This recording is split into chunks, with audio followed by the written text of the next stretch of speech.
Meu nome é Amber Porte, eu sou aqui da 11ª URI e então eu quero apresentar esse amigo muito querido que é o Adeilson Sales.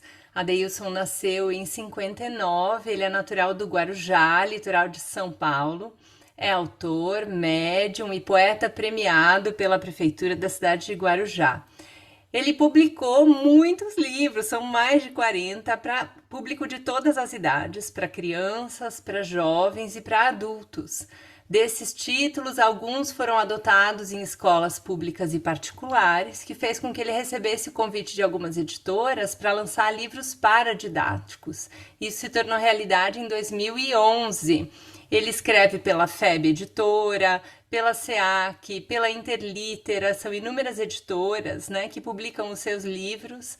E hoje ele tem muitos livros para jovens e para crianças, além de escrever para vários outros veículos de comunicação. Então ele é autor do Roboclável, ele é autor do Juca, o Cavalo Marinho, ele é autor do lindíssimo Menino Chico, uma história para contar. Ele é autor da Chapeuzinho e Meio. Ele é autor de um dos livros mais lindos do meu coração, que é o Evangelho segundo um Adolescente, que é um primor esse livro. Ele é autor da série Anjos, estamos esperando o volume 4. Ele é autor da série, do livro Fugindo para Viver, que virou peça de teatro. Ele é autor da série Diário de um Fantasminha, que estamos esperando também os próximos volumes. Eu aproveito já aqui para fazer as reivindicações dos pequenos leitores, né? Eu falo por eles aqui. Querido Adeilson, seja muito bem-vindo e muito obrigada por aceitar o nosso convite, aqui o convite da FEC, para falar um pouquinho conosco sobre o ofício de escrever para crianças e jovens. Boa noite, Amber, boa noite, amigos, amigas, irmãos, irmãs. É uma alegria poder participar, estar presente, participando de um evento que trate da literatura infanto-juvenil. Realmente comove meu coração e tem sido, já de alguns anos, o objetivo da minha vida. São 96 livros publicados agora, hoje, 96, para crianças, jovens e adultos. E um dos grandes prazeres da minha vida e uma brincadeira, eu brinco, né, me dá muita alegria no coração e na alma, escrever livros infantis. Esse livro Roboclável, por exemplo, enquanto a Biba falava, eu me lembrava de como eu escrevi.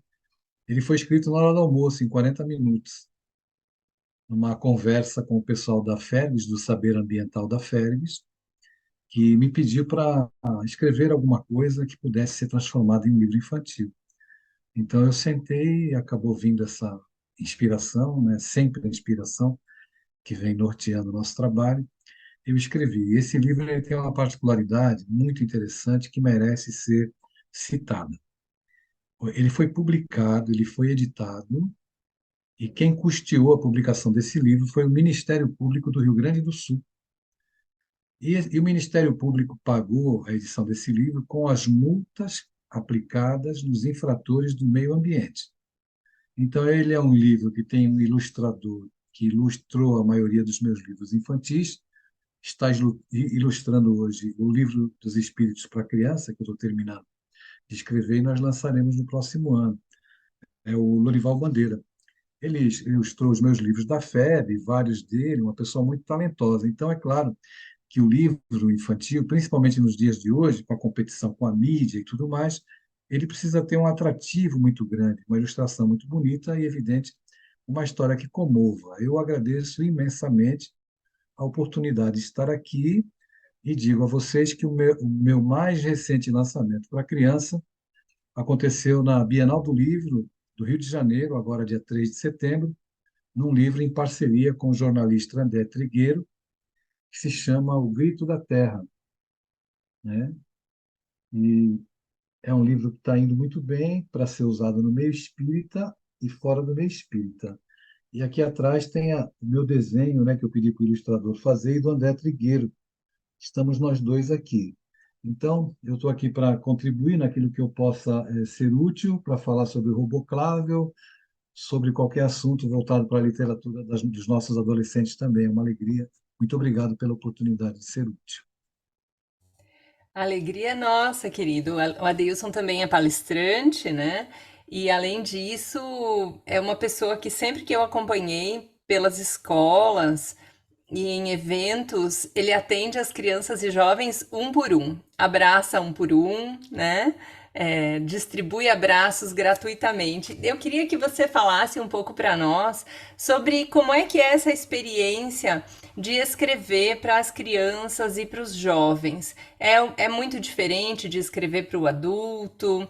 Você tem um plano de temas que você gosta de abordar ou você deixa que venha a inspiração? Como que funciona o teu processo para escrever para esse público? Bem, a minha principal preocupação é em levar a doutrina dos espíritos, embora eu tenha assuntos variados, eu tenho algumas obras que podem ser consideradas clássicas. Por exemplo, eu lancei Nosso Lar para crianças pela Federação Espírita Brasileira. Lancei pela Federação Espírita do Rio Grande do Sul Nosso Lar em versos, com ilustrações em mangá, ficou muito interessante, o André Luiz em mangá, o Clarence em mangá, e é um livro em versos, eu conto a história do Nosso Lar em versos, e essas ilustrações são muito especiais, tem até o prefácio do Divaldo nesse livro. Então, a minha grande preocupação é em levar a doutrina espírita pedagogicamente adequada ao entendimento da criança, ao entendimento do jovem. Esse é o grande desafio. É muito fácil falar sobre o jovem, é muito difícil falar para o jovem. É diferente. E eu entendo que nós temos um grande tesouro, que é o Espiritismo, e precisamos trabalhar esse universo, né, que a doutrina espírita nos apresenta. Então, a minha preocupação central é essa. Por isso, eu lancei Paulo Estevão para jovens leitores, em 2013. Lancei Leon Denis Fala aos Jovens, com prefácio também do André Trigueiro. Então, a minha mente, a minha cabeça fica orbitando em uma forma em que eu possa traduzir numa linguagem adequada para, se o Espiritismo faz bem para todos nós que somos adultos, é evidente que vai fazer bem para a criança também. Então, existem algumas obras específicas, clássicas, que eu procuro levar, né, fazer adaptação. Mas a minha, o início aconteceu com o desejo de dar livros infantis para minha neta, que depois ficou adolescente. Eu fui procurar livros para adolescentes, não existiam livros espíritas para adolescentes. Aí eu passei a trabalhar livros espíritas para adolescentes. Posso dizer para vocês aqui em primeira mão que vou estar lançando no ano que vem pela Federação Espírita Brasileira o meu primeiro livro em que eu falo sobre Jesus para os adolescentes nos dias de hoje, trabalhando os versículos de Paulo a Timóteo, né, para o adolescente de hoje. Já está aprovado pela FEB, foi algo surpreendente. Eu enviei o texto dia 13 de agosto, dia 31 de agosto ele estava aprovado. Em 13 dias foi aprovado esse livro. Então, eu quase caí da cadeira e quase que ele é lançado em memória, porque quase eu desencarno, né? Quando o livro foi aprovado em 13 dias. Eu ia ter que incorporar em alguém para autografar esse livro. Mas o Chico, Emmanuel, perdão, Emmanuel, comentou 40 versículos das duas epístolas de Paulo a Timóteo. Emmanuel comentou. Eu peguei esses mesmos 40 versículos que Emmanuel comentou e comentei aqui do meu jeito, na linguagem para os adolescentes, com os problemas hoje. Hoje eu trabalho como psicanalista. A maior parte dos meus pacientes são todos adolescentes. Então, eu tenho tido muito contato com as dores, com o sofrimento de garotos, garotas, todas essas questões muito delicadas dos tempos que nós estamos vivendo. E aí eu fiz a dissertação dos 40 versículos e fecho a minha dissertação com 3, 4 parágrafos da dissertação de Emmanuel. Então, ficou um projeto muito interessante. O título é Cartas aos Jovens e o subtítulo Versículos de Paulo a Timóteo à luz de Emmanuel. Então, eu estou muito ansioso, parece que é o primeiro livro, né? Porque é uma obra voltada para esses tempos. Então, essa é a minha preocupação central, Biba. Me desculpe a minha demora aqui na resposta. Essa é a minha grande preocupação, levar o Espiritismo para crianças e jovens de uma forma atual, mas sem perder a essência daquilo que o Espiritismo propõe. Recentemente, em janeiro, foi lançado o Evangelho segundo o Espiritismo para criança, num volume único, né, que era a coleção Jesus e as Crianças, agora virou um volume único que se chama o Evangelho segundo o Espiritismo para Crianças. E, como eu disse, estou no processo, na escrita já, a bem adiantada do Livro dos Espíritos para Crianças. Que legal, que bárbaro. A gente sempre tem a experiência, né, de que ouvindo o autor falar a respeito do livro, de preferência, né, ou mesmo um leitor, isso já nos instiga a ir atrás do livro, né? Então tenho certeza que já ficou aqui todo mundo com vontade de ter esse livro nas mãos. Nós queremos ler essa preciosidade e vamos querer com certeza conhecer esses lançamentos, né? Você tem a série do livro do Evangelho para crianças, que agora está saindo, então, um volume único, né? E uma Sim, viagem no tempo também, né? Para crianças, que também são 4 volumes, se não me engano, né? Que também você escreveu para crianças. sim, já são 7 volumes, 7 histórias. O Evangelho segundo o Espiritismo tem 28 capítulos. Então, o Evangelho segundo o Espiritismo para criança, que foi lançado agora no volume único, tem 28 histórias, uma história para cada capítulo.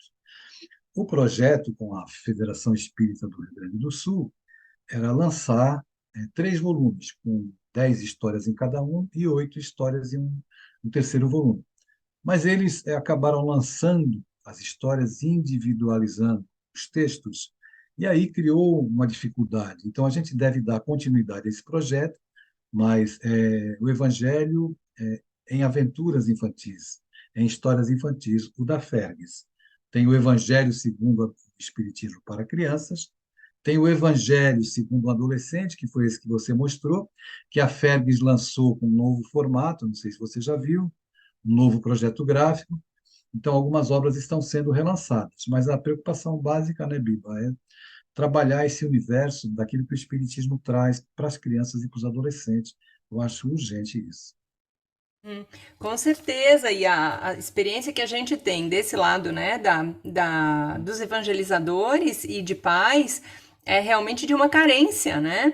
Porque não só a gente precisa de livros para crianças, mas a gente precisa de livros que atendam às diferentes faixas etárias, né? Aos Perfeito. diferentes estágios de desenvolvimento da infância.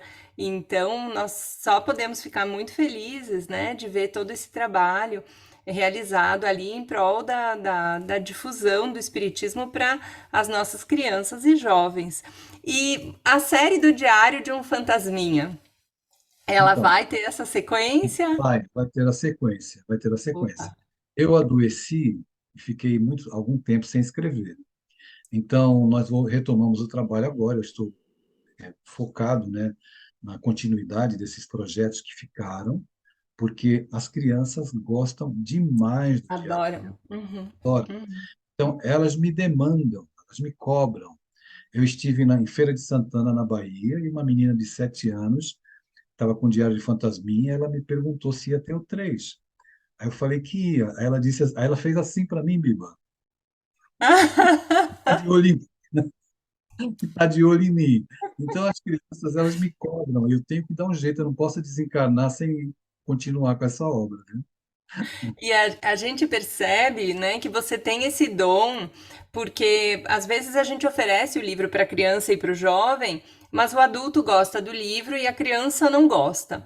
Mas a tua linguagem é uma linguagem que ela acessa, né, o coração infantil e juvenil. E a gente percebe isso porque a criança volta a buscar outro, né? Ela quer mais, ela tem um carinho especial pelos livros. Então, eu que trabalho mais de perto com o livro com a venda do livro para crianças e jovens, né, a gente acompanha muito esse carinho, assim, e aí as crianças querem mais títulos, né? Eles querem mais, porque eles gostam, eles aproveitam, né? Mas aí a gente queria falar um pouquinho contigo, então, sobre o nosso livro do mês, sobre o Sim, Roboclável, que você me disse uma vez que tinha um carinho muito especial por essa história. Então você falou que ele foi feito em 40 minutos, né? é E verdade. qual que é o motivo do carinho especial por essa história? Tem alguma razão? Sim, veja, esse livro, eu escrevi esse texto quando eu estava me preparando para morar em Porto Alegre, a serviço da Federação Espírita do Rio Grande do Sul. E eu permaneci um tempo em Porto Alegre e o meu trabalho literário era voltado para a Federação Espírita do Rio Grande do Sul. Era um compromisso que nós tínhamos. E o Roboclave foi um livro que eu escrevi ele em 40 minutos, porque ele já veio pronto na minha cabeça. Acontece muito disso, sabe? Eu vi o personagem, a coisa foi acontecendo. Claro que é um processo de ajuda espiritual. Não dá para a gente fazer nada sozinho, principalmente temas que são temas relativamente complexos e que precisam ser simplificados na maneira de você passar a mensagem, de você escrever. A gente tem que escrever com conteúdo, mas ao mesmo tempo trazendo leveza, bom humor, alegria nas colocações, porque isso atrai as crianças e atrai também os papais e os educadores. E falar desses assuntos, eu já tenho mais de um livro sobre temas ambientais, né? Eu tenho A Cobra que Usava Chinelo, que é um livro que fala também sobre preservação ambiental. Tem agora O Grito da Terra. Esse livro eu escrevi, está em parceria com o André, mas fui eu que escrevi. A parceria se dá porque eu assisti uma palestra dele. Antes da palestra, nós estávamos conversando e ele me disse: Arilson, ninguém ouve o Grito da Terra. Quando ele disse ninguém ouve o Grito da Terra, eu parei e disse a ele, né, isso dá um livro. Aí, quando eu cheguei em casa, eu escrevi. Eu estive aí na sua cidade, em Concórdia, conversando com crianças e me deparei com o universo da diversidade das famílias desses tempos, naquele público infantil que estava diante de mim. Havia me convidado para falar sobre a Semana Você e a Paz. E eu fui falar sobre família, e eu não poderia dizer para aquelas crianças, já que ali estava explícita a diversidade das famílias, eu não poderia dizer que só poderiam, as crianças seriam felizes se tivessem papai e mamãe, porque tinha todo tipo de família. Então, na hora ali na escola, veio a inspiração, né? E eu contei para as crianças a história Alice no País das Famílias. E quando eu terminei de contar a história da Alice órfã, que foi parar no País das Famílias, as crianças aplaudiram, a diretora veio me perguntar onde comprava o livro, eu nem tinha escrito ainda.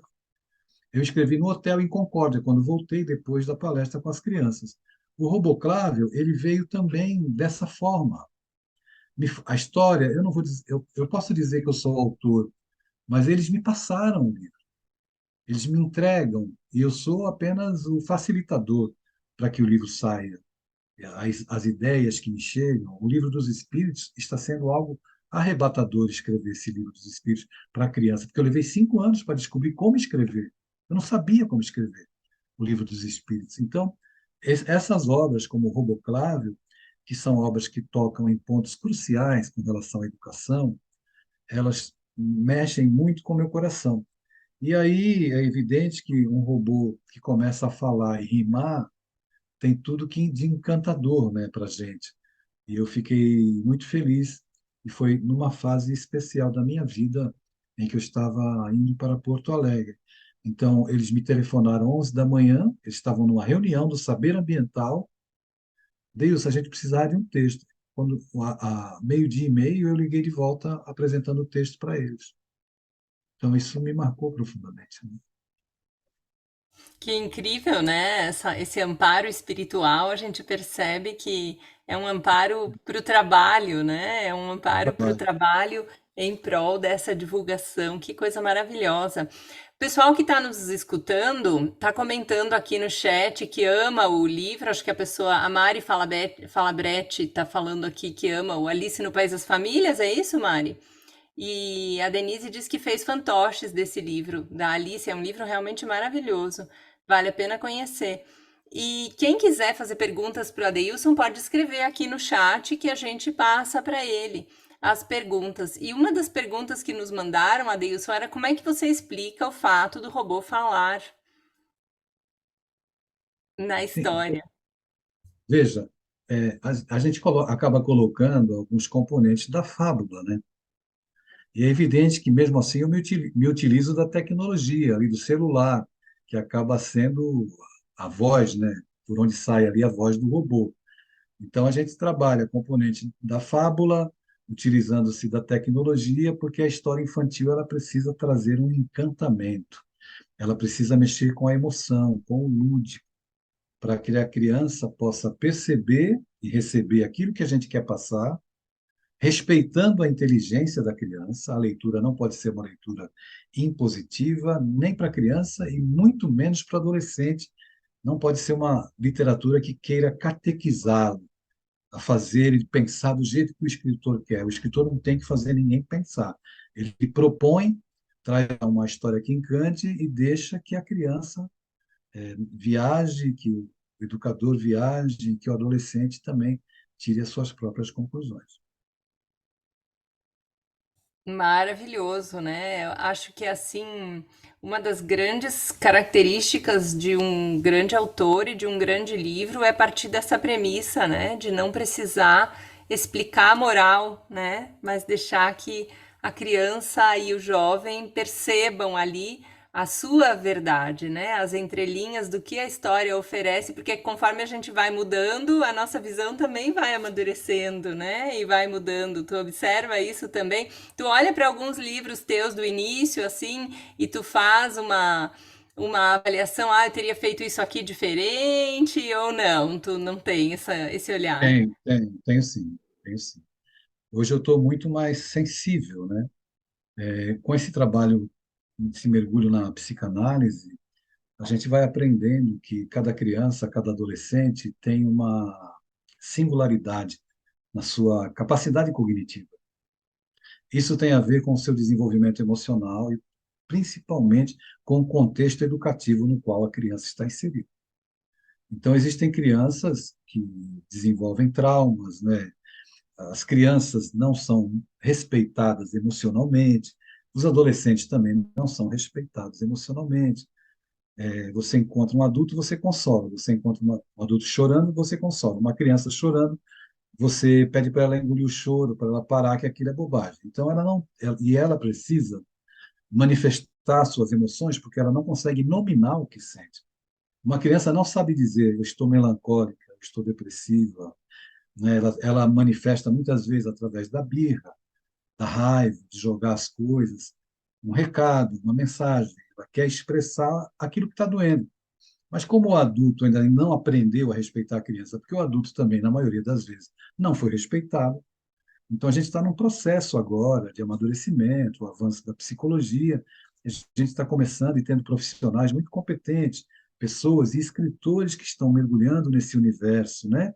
Eu escrevi um livro que não foi publicado, que tem o título Pai, me deixa falar, que é um livro que conta a história de um personagem que queria falar e ele não tinha oportunidade de falar dentro de casa. Então, um dia ele adoece, trazem ali um especialista que traz um desentupidor de sentimentos, porque ele estava engasgado, estava entupido de sentimentos, porque ninguém deixava ele falar. Então, isso é uma história infantil, mas que trata a realidade. Acontece com a criança, acontece com o adolescente. E nós precisamos respeitar. Cada leitor é um universo cognitivo particular.